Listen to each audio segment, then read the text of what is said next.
බුදු කෙනෙකුට ආරාමයක් පූජා කරලා රැස්කරගත්ත පින කොච්චර ප්‍රබලද කියන්නේ අපි බුදුරජාණන් වහන්සේ මහා කරුණා සමාපත්තිය ලෝකෙ දිහා බලනවා. බුදු කෙනෙක් හැමදාම උදෑසන 12 කෝටි ලක්ෂවාරයක් මහා කරුණා සමාපත්තියට සමවදිනවා කියලා ධර්මයේ සඳහන් වෙනවා. බුදු ඇසින් බලනවා කාටද අද මම පිහිට වෙන්නේ? කවුද අද දවසේ ධර්මය අවබෝධ කරන පින්වන්තමයි? පෙර සසරේ පින් කරපු ධර්මාවබෝධයට පින තියෙන පින්වන්තයි ලෝකෙ කොහෙද ඉන්නේ කියලා බුදු ඇස යොමු කරනවා. ගන්ධ කුටියේ ඉඳන් දසදහසක් ලෝක ධාතුවටම බුදු ඇස යොමු කරනවා. හවස් කාලෙත් බුදු ඇසින් බලනවා. අද රාත්‍රී කාලේ බුදුරජාණන් වහන්සේ මුණ ගැහෙන්න එන දෙවියන් බ්‍රහ්මයන් අතරින් නිවන් දකින්නේ කවුද? ධම්සභා මණ්ඩපේ රාත්‍රී බණහන්න එන පිරිස භික්ෂූන් වහන්සේලා අතරින් අද දවසේ ධර්මාවබෝධ කරන්න කවුද? රාත්‍රී කාලෙත් 12 කෝටි ලක්ෂවාරයක් මහා කරුණා සමාපත්තියට සමවදින්. ගන්ධ කුටියේ ඉඳන් දසදහසක් ලෝක ධාතුවට බුදු ඇස විහිදෝල බලනවා.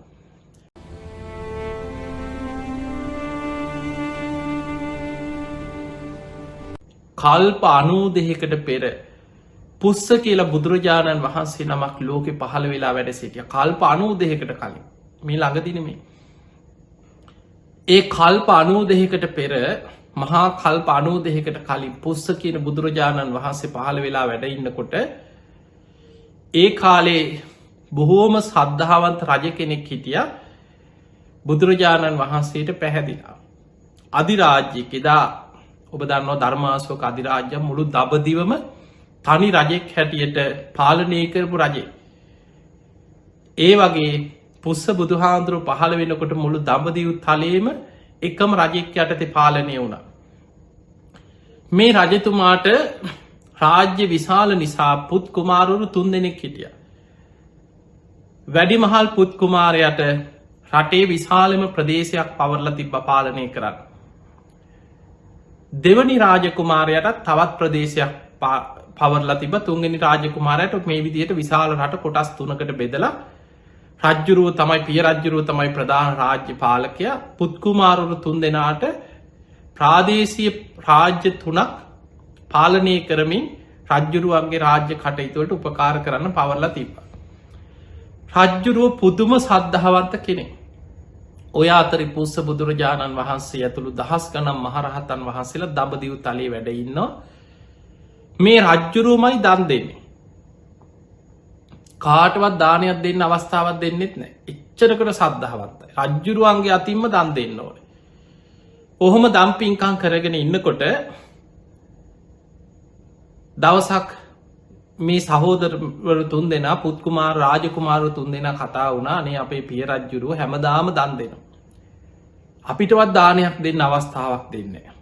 අපි ගිහිල්ලා අපි 3 දෙනාම ගිහිල්ලා පිය රජ්ජුරුවන්ගෙන් කොහොම හරි අපිට බුද්ධ ප්‍රමුඛ සංඝයාට දන් දෙමින් පින්කම් කරන්න අවස්ථාවක් අපි ඉල්ලගමු. ගිහිල්ලා කිව්වා පිය රජතුමනි අපි ආවි ඉල්ලීමක් කරන්න. මොකද්ද රාජකුමාරුනි කියලා.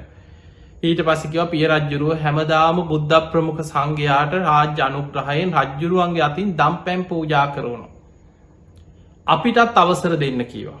අපිත් කැමති බුද්ධ ප්‍රමුඛ සංඝයාට අපේ අනුග්‍රහයෙන් අපිම මහන්සි වෙලා දම්පැන් පින්කම් කරන්න කැමතියි කිව්වා. ඒ වෙලාවේ පිය රජ්ජුරුව කිව්වා දරුවනේ දැන් මම වයසයි. තව ටික දවසකින් මම මිය යයි. මම මැරුණට පස්සේ නුඹලා ඇති තරම් පින්කම් කරන්න කිව්වා.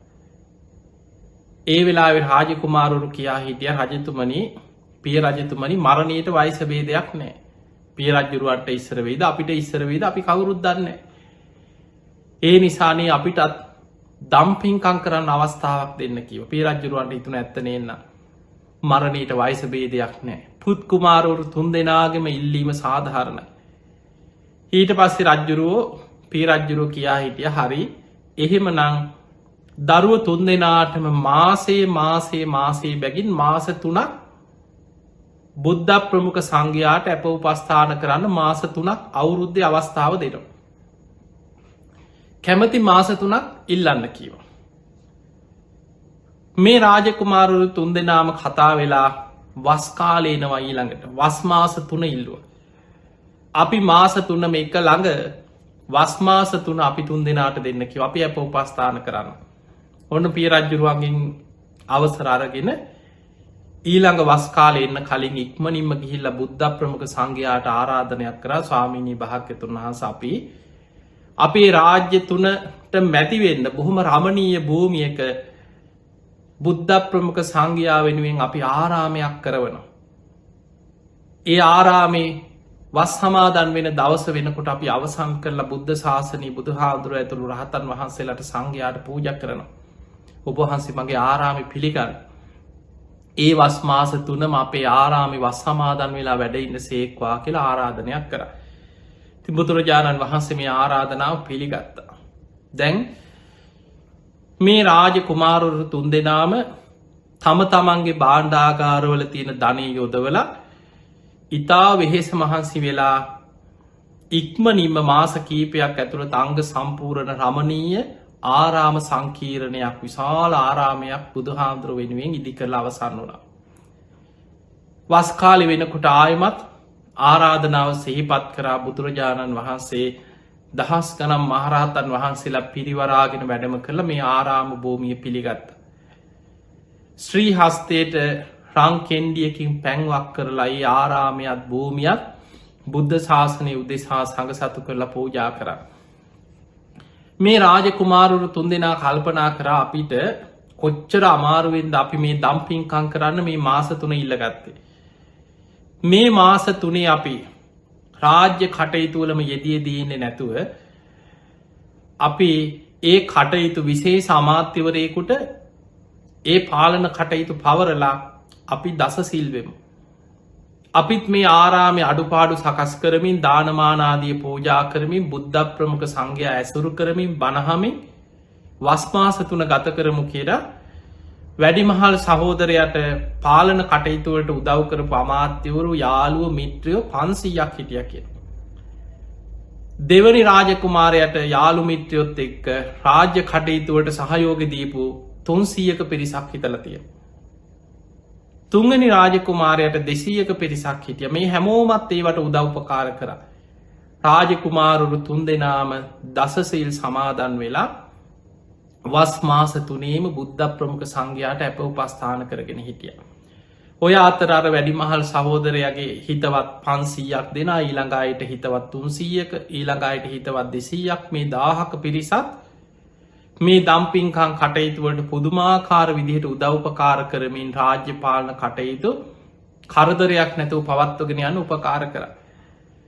ඔය විදිහට එදා රාජකුමාරවරු 3 දෙනාම වස් මාස 3ම දසසිල් සමාදන් වෙලා පුදුම විදිහට පින් කරගත් ආරාමයක් පූජා කරන. ඒ අය බණ ඇහුවා, සද්ධාවෙන් දම්පින්කම් කළා, ප්‍රාර්ථනා කර අනේ අපිට මේකට උදව්පකාර කරපු අපේ යාළු මිත්‍ර පිරිසත් මේ හැමෝම එකතුව අපිට මේ පින් බලවත් වෙලා දිව්‍ය මනුස්සාදී සුගති සහිත සැප සම්පත් ලබලා අපිට මේ පිනම බලවත් වෙලා සැපසේ නිවන් අවබෝධ කරගන්න මේ පින අපිට පාරමිතාවක් වේවා කියලා ඉදා ප්‍රාර්ථනයක් කරා. පිංගතුනි, කල්ප 92කට පෙර පුස්ස බුදුරජාණන් වහන්සේගේ කාලේ ඔය මහා පින්කම් කරපු රාජකුමාරවරු 3 දෙනා තමයි අපේ ගෞතම බුද්ධ ශාසනයේ උරුවෙල් කාශ්‍යප, නදී කාශ්‍යප, ගයා කාශ්‍යප බවට පත් වුණේ.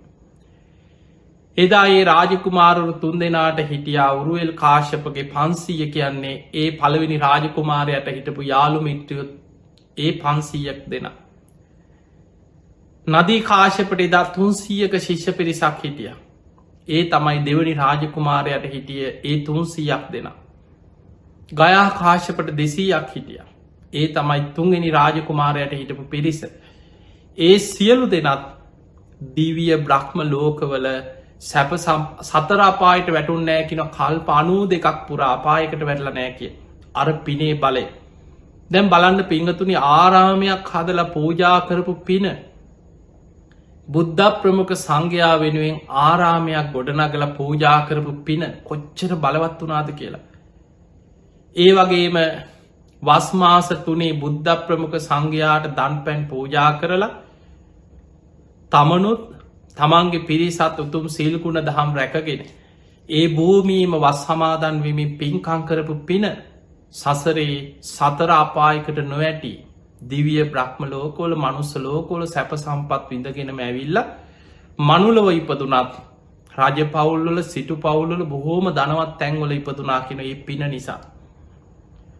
අපේ ගෞතම බුද්ධ ශාසනයේ උරුවෙල් කාශ්‍යප නදී කාශ්‍යප ගයා කාශ්‍යප හැටියට 500ක පිරිසත් 300ක් 200ක් ශිෂ්‍ය පිරිස ඇතුව මේ 1000ක් පිරිස තරුණ වයසට එනකොට හැමෝම පැවිදි වෙලා තාපස පැවිද්දෙන් බණ භාවනා කරමින් ගුණධර්ම පුරාගෙන හිටි. එතකොට බලන්න පෙර සසරි තියෙන පින නිසා බුදු කෙනෙකුට ආරාමයක් පූජා කරලා රැස්කරගත්ත පින කොච්චර ප්‍රබලද කියන්නේ අපේ බුදුරජාණන් වහන්සේ මහා කරුණා සමාපත්තිය ලෝක දිහා බලනවා. බුදු කෙනෙක් හැමදාම උදෑසන 12 කෝටි ලක්ෂවාරයක් මහා කරුණා සමාපත්තියට සමවදිනවා කියලා ධර්මය සඳහන් වෙනවා. බුදු ඇසින් බලනවා කාට දද මං පිහිටවෙන්. කවුද අද දවසේ ධර්මය අවබෝධ කරන පින්වන්තමයි. පෙර සසර පින්කරපු ධර්මාවබෝධයට පින තියෙන පින්වන්තයි ලෝකෙ කොහෙද ඉන්න කියලා බුදු ඇස යොමු කරන. ගන්ධ කොටියේ ඉදං දස දහසක් ලෝක දහතුවටම බුදු ඇස යොමු කරන. හවස් කාලෙත් බුදු ඇසින් බලන අද රාත්‍රී කාලෙ බුදුරජාණන් වහන්සේ මුණ ගැහෙන් එන්න දෙවියන් බ්‍රහ්මයන් අතරින් නිවන් දකින්න කවුද. දම්සභා මණ්ඩපේ රාත්‍රී බණහන්නෙන පිරිස භික්‍ෂූන් වහන්සේලා අතරින් අද දවසි ධර්මාවබෝධි කරන්න කවුද. රාත්‍රී කාලෙත් 12 කෝටි ලක්ෂවාරයක් මහා කරුණා සමාපත්තියට සමවදින්. ගන්ධ කුටියේ ඉදං දස දහසක් ලෝක දහතුවට බුදු ඇස විහිදෝල බලනවා. මේ විදියට බුදුරජාණන් වහන්සේ බුදු ඇසින් ලෝකෙ දිහා බලනකොට බුදු ඇසින් දකින්න පෙර පින් තියෙනයි. ඒ නිසයි පිංගතුනේ නිවන අරමුණු කරගෙන සිදු කරන පෙරපිනේ වැදගත්කම. අපි මහා මංගල සූත්‍ර ඉගෙන ගන්නවා පුබ්බේච කතපුඥතා පෙර පින් ඇති බව. ධර්මාවබෝධයට ඉතාම වැදගත් දෙයක් තමයි පෙර පින් ඇති බව. නිවන අරමුණු කරගෙන සිදු කරගත්ත පෙරපින. දැම් බලන්න පෙරපින නැත්නම් ඔබ අහල ඇති වේලු වනාරාමයට අල්ලපු ඇටේ හිටිය කියනවා චුන්ද සූකරක. පෙරපින්නෑ සසර අකුසල් බලවත් ඌරු මරමරා ඌරු මරමරාම හිටිය මරණාසන්න කාලෙත් ඌරෙක් විදියටම කෑගාල කෑගහල පණගිය චුන්ද සූකරික ගැන ඔබ දේශනාවල ඕන තරං අහල ඇති. දැම් බුදුරජාණන් වහන්සේ ලෝක දිහා බලනවා කාටද මං පිහිටවෙන් හැබැයි අල්ලපු ඇට ඉන්න මේ පවකාරය බුදු ඇසට යොමු වෙන්නේ.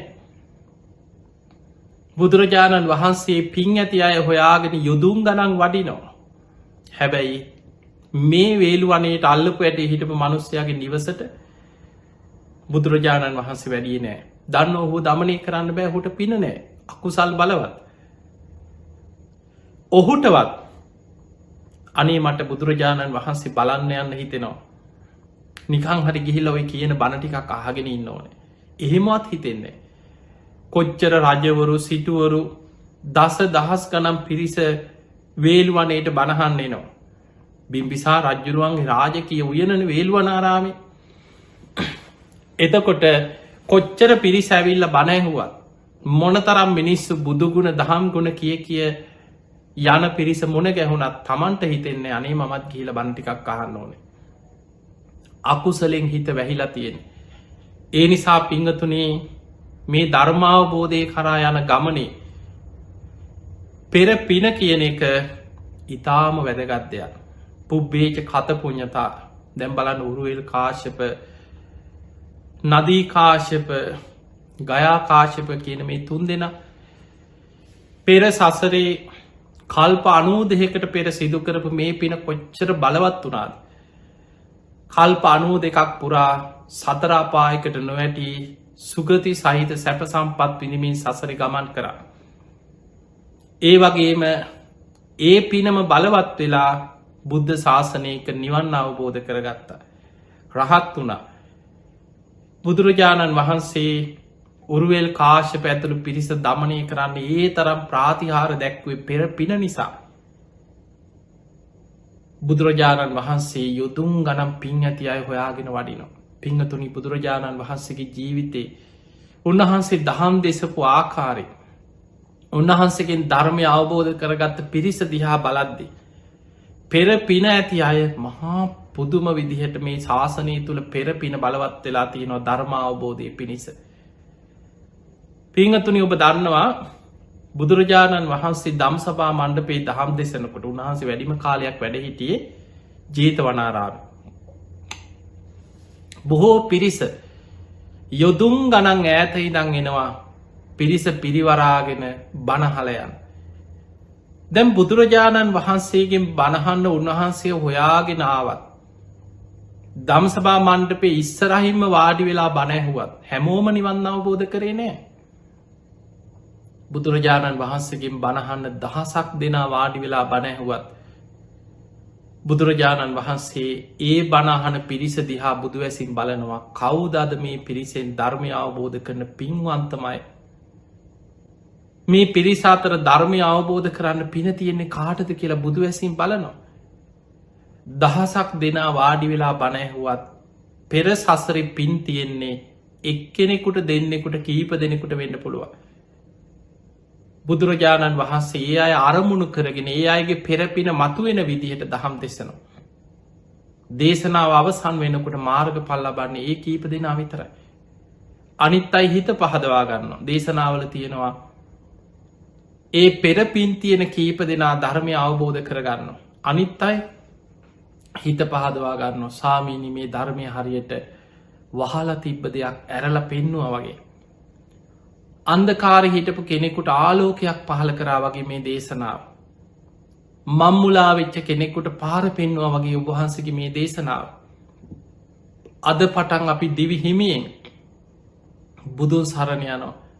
සාමීනි අද පටන් අපි දිවිහිමියෙන් ධර්මය සරණ යනවා. සාමීනි භාග්‍යතුන් වහන්සේ අද පටන් අපි දිවිහිමියෙන් ශ්‍රාවක සංඝයා සරණ යනවා. අපිෝ මේ බුද්ධ ශාසනය තුළ තෙරුවන් සරණ ගිය උපාසක උපාසිකාවන් හැටියටම පිළිගන්න සේක්වා කියලා තෙරුවන් සරණ ගිහිල්ල හිත පහදවාගෙන ඒ අය පිටත් වෙලා යනවා. හැබැයි මාර්ග පල් ලබන්නේ සෝවාන් වෙන්නේ සකදාගාමයන්නේ රහත්වෙන්නේ අනාගාම මේ මාර්ග පල් ලැබුණේ පෙර පින්තියෙන අය තමයි දේශනාව කෙලවර ධර්මය අවබෝධ කරගත්. ඊළඟට බුදුරජාණන් වහන්සේ මහා කරුණා සමාපත්තියෙන් ලෝකෙ දිහා බලද්දි. පින් ඇති අය කොහෙද ඉන්න යොදුම් ගණන් ඈත හිටියත් පාත්තරි අරගෙන බුදුරජාණන් වහන්සේ අය හොයාගෙන ළඟටම යන. සමහර ලාවට දැන් ඔබට හිතෙන්න්න පුළුවන්. බුදුරජාණන් වහන්සේ ඒ තරන් එයාල හොයාගෙන ඉච්චර දුරක් වඩින්නේ හරිනං යාලා ඉන්න පැ බුදු හාමුදුර ළඟට බුදු හාමුදුර හොයාගෙන බුදුරජාණන් වහන්සේ ඉච්චර දුරක් වැඩම කරලා පිළිගන්න නැති අයට ඒ තරම් සමහරයි ඔබ දන්නවා පිංහතුනි පෙර පින කියන එක. දවසක් එක බමුණෙක් බුදුරජාණන් වහන්සේට බැන බැන හැබැයි පෙර පින පෙර සසරි පසේ බුදු කෙනෙකුට දානයක් දීලා කල්ප ගානකට පෙරහරි නිවන් අවබෝධය ප්‍රාර්ථනා කරපු මහා පිනක් තිබ්බ කෙනෙ. හැබැයි ඔහු ඒ කාලෙ බුදු හාදුරු පහළ වෙච්ච කාලෙ බමුණේ. ඒ බ්‍රාහ්මණ දුෘෂ්ටි පිළිගත්ත විශ්වාස කරගත්ත මේ බමුණ උදේ දං හවස් වෙනකම් බුදු හාදුරට බැන බැනයි. දවසක් මේ බමුණ පිරිසක් අතරට ගිහිලා කිව ඕම් බලාපං අද මං යනවා කීව බුදු හාදුරු ඔය ශ්‍රමණ බවත් ගෞතම ඒ කාලෙ මිනිස්සු හැඳින්වේ ශ්‍රමණ බවත් ගෞතමයන් කියල තමයි බොහෝ දේශනාවල තියෙන් අන්‍යාගමික බුදු හාදුරන් අදුන්නන්න. මම ගිහින් හොඳ පාඩමක්කු ගන්න ඕම් බලාපල්ල කුඹල කියල දැන් අර පිරිස අතර කියලා ආවජීත වනට ඇවිල්ල බුදු හාමුදුරන්ට කපටිකමෙන් ආවත් කපටි පුද්ගලයා බොරු සද්ධාව පෙන්නල තමයි සැලසුම් කරන්න. තින් බුදු හාමුදුරන්ට වැඳලා එකත් පසකින් වාඩි වෙලා කිව ස්වාමීනී මං මේ ආවේ උබහන්සේට හෙට දවස මගේ නිවසට දානකට ආරාධනා කරන්න. බුදුරජාණන් වහන්සේ දන්නවා ඔහුගේ සිත බුදු හාදුරන්ට පේනවා. ඇත්තට මොහු දන් දෙන්නද මේ හෙට ආරාධනා කරන්නේ. ඔහු මොකක්ද කරන්න සූදානන්වෙන්. හෙට දවස ඇත්තට මොකක්ද වෙන්නේ බුදු හාදුරන්ට බුදු වැසින් සියල්ල පේනවා. හැබැයි බුදුරජාණන් වහන්සේ බැලුවා ඔහුට නිවන් දකින්න පිනක් තියෙනවාද. ඔහුට පෙර සසර පිනක් තියෙනවා. බුදුරජාණන් වහන්සේ ආරාධනාව පිළිගත් හැබැයි මේ බමුණ දන්නේ නෑ හිට වෙනදේ. ඔහු ගිහිල්ලා කිව්වා අන්න මට රැවටුනා කියව. මං හෙට දෙන්නම් කිය හොඳ දානය. ඕම් බලාපල්ලක හෙට වෙන දේ කියලා දැන් කියෝ ගිය. ගිහිල්ල මේ පව්කාරය මොකද කරේ තැන් තැන්වල ඇවිදල හැම තැනමති බසූචි එකතු කරලා භාජනවලට දාගෙන ඇවිල්ලා මේසෙ උඩ භාජන ගොඩකට අසූචි පුරුවල අර භාජන වහලා තිබ්බ. බුදුරජාණන් වහන්සේ පසුවදා නිවසට වැඩම කරා. වැඩියට පස්සේ ආසනයක් පනවල ස්වාමිනි මෙතන වැඩ ඉන්න කියලා කිව මේ ඔබහන්සේට ඇති තරම් වලදන්න දානි තියෙනවා කිය. ඔබහන්සේ ඇති තරම් වල දන්නේ කියෝ. මේ ඔක්කොම ඔබහන්සේට කියෝ. මේ භාජනවලට මේ පවකාරය අසූචි පුරෝල. හැබැයි පිංවතුනී බුදුරජාණන් වහන්සේ දන්නවා. ඔහු මොකක්ද කරන්න සූදානන් වෙන මොකක්ද ඇත්තටම වෙන්න. බුදුරජාණන් වහන්සේ වදාළ හරි දානිගන්න කලින් ඔබ වාඩි වෙන්නකො කියලා ඔහු බුදුරජාණන් වහන්සේ ඉදිරියෙන් වාඩි කෙරෙව. බුදුරජාණන් වහන්සේ අහනවා බමුණ ඔබට ආරංචියක් ලැබෙනවා ඔබේ නෑදෑයෙක් යාළුවෙක් හිතවතෙක් ළඟම හිතවතෙක් ඔබේ නිවසට එනවා කියලා. ඔබ මොකද කරන්න සාමිනිතින් හිතවතෙක් නම් නෑදෑයෙක් නම් ළඟම කෙනෙක් නම්. ඔහුට ඉතින් ගෙදරට ආවහම නිකන් යවන්නත් බැරි නිසා ඉතින් සංග්‍රහයක් හදලා ඔහු වෙනුවෙන් සංග්‍රහයකුත් කරලා තමයි ඔහුව පිටත් කරන්න. ඉති ඒ අපේ චාරිත්‍රයක් කියව. බුදුරජාණන් වහන්සේ හන බමුණ බැරි වෙලාවත් ඒ අයි ඒවා පිළිගත්තේ නැත්නම් මට හදිසි යන්න තියෙන මට ඉක්මනින් යන්න ඕන කියලා මේ පිළිගන්න නැතුව ගියොත් ඔබ මොකද කරන්න. ති මටිනා දේවල් වියදං කළ මහන්සීෙන් හදාගත්ත කෑමවීම ඉතින් ඒනයිති අපි කනෝ කියව. අපි යෝ බුක්ති විදිනවා. බුදුරජාණන් වහන්සේ වදාළ බමුණ ඔබ බොහෝම මහන්සි වෙලා. ඔබ ඊයේ දවසිදං උත්සාහ කළ හදාගත්ත මේ ආහාර ටික මට එපා කියෝ. ඔබම බුක්ති විදින්න කිව මේවා මං පිළිගන්න ඇකි ඔබට හොඳයි කිය. ඔබ බුක්ති විඳන්න කිය. ඔහුට විශාල් ලැජ්ජාවක් ඇතිවුණා හෝ මංකරගත් අකුසලේ. බුදුරජාණන් වහන්සේ ඉදිරී වැඳවැත් අනේ ස්වාමිනි මට සමාවෙන්න මට අනුකම්පා කරන්න මට සමාවෙන්න කිය. බුදුරජාණන් වහන්සේ හොට පිළිවල කතාවෙත් දහම් දෙසුව. දාන කතා සීල කතා සග්ග කතා කාමානං ආදීනවන් නයිස්ක්‍රම්ය ආනිසංස මේවා මතු කරමින් පිළිවල කතාවෙන් දහම් දෙසවා. එහෙම දහම් දෙසල අවසන් වෙලා චතුරාරි සත්‍යය ඇතුළා සාමුක් කන්සික දේශනාව කරා. ඒ දේශනාව අවසන් වෙනකොට ඔහු සෝවාන් පලට පත්වරු. දැම් බලන්න පෙර පින තිබ්බ කෙනාගේ පින මතු වෙච්ච හැටි. ඔය වගේ පිංහතුන මේ බුද්ධ ශාසනයේ ධර්මය අවබෝධ කරගත්ත සමහර චරිත බුදු හාමුදුරුවන්ට උන්වහන්සේ මරන්න හිතාගෙන යවපු දුනු සිල්පේ අජාසත්ත රජ්ජුරුවන්ගේ දුනුවායු ඉල්ලගෙන දේවදත්ත බුදු හාමුදුරු මරන්න සැලසුම් කරලා දුනු සිල්පීන්ය දෙව්. දුනුවායු 36 දෙනෙක් යෙදෙව්වා එක ඒක පාරවල්වල මේ 36 දෙනාම බුදු හාමුදුරුවන්ගේ බණහල සෝවාන් වුණා. බුදු හාමුදුරුවන් මරන්න යෙදෙව්. හැබැයි ඒ අය බුදුරජාණන් වහන්සේට පුළුවන් වුණා ඒ අයගේ පෙරපින මතු කරමින් දහම් දෙසන්. ඒ අය ධර්මය අවබෝධ කරගත්තා. ඒ අය උතු මරහත් මාර්ග පල අවබෝධ කරගෙන ධර්මය අවබෝධ කරගත්. එතකොට අපිට පේනවා සමහරයි බුදු හාන්දුරන්ට නින්දා කරපු අය. බුදුරජාණන් වහන්සේට බැනපු අය. බුදුරජාණන් වහන්සේ බැලුවේ මට බැන්න නේද. මොහු මට නින්දා කරානේද ධර්මයට ගැරැහුව නේද. ඒ වනම බුදුරජාණන් වහන්සේ බලන්නේ ඔහුට පෙරපිනක් තියෙනවල්. ඔහු සසරේ පින් කරපු කෙනෙක්ද. ඔහුට ධර්මය අවබෝධ කරගන්න පෙරපින තියෙනවද. අන්නේ පෙරපින මතු කරමින් බුදුරජාණන් වහන්සේ හුට දහම් දෙසනවා ඔහු ධර්මය අවබෝධ කරගන්න. පින් නැති කෙනා බුදුරජාණන් වහන්සේගෙන් දවස ගානි බණහන්නාවත් පෙරපින නැති කෙනාට සමහර වෙලාවට ධර්මාවබෝධයට නුවන වැඩෙන්නේ. සමහරය බුදුරජාණන් වහන්සේව දැකලා බණහල අවස්ථාව මගහැරිච්චාය කොච්චර ඉන්නවද. පෙරපින නැති කෙනාට අවස්ථාව මගහැරුණ. ඒ නිසා පිංහතුනී ධර්මාවබෝධය අරමුණු කරගෙන සිදු කරපු පෙරපින කියන එක ඉතාම වැදගත් දෙයක් ධර්මාවබෝධය පිණිස. මෙන්න මේ කාරණය ඔබ හොඳින් තේරුම් අරගෙන ඔබේ ජීවිතය තුළ පුළුවන් තරම් පින් කරන්න කුසල් වඩන් ධර්මාවබෝධය අරමුණු කරගෙන පෙරපින් කරන්න. ඔබ කරන හැම පිනක් තුළම ප්‍රාර්ථනා කරන්න මේ කරන පින් මේ කරන කුසල් මේ සියල්ල මට නිවන් අවබෝධය පිණිස ධර්මාවබෝධය පිණිසම පාරමිතාවක් වේවා. ඒකට ධර්මී කියන්නේ නිස්සරණ අභ්‍යාසයෙන් පින් කරනවා කියල. දානයක් දුන්නත් ප්‍රාර්ථනා කරන්න මේ දානමී පින මට නිවන් අවබෝධයට පාරමිතාවක් වේවා. ඔබ සිල් සමාදන් වෙනවා. ඒ සීලේ තුළ ඔබ ප්‍රාර්ථනා කරන්න මේ සීලමේ පින මට නිවන් අවබෝධයට පාරමිතාවක් වේවා.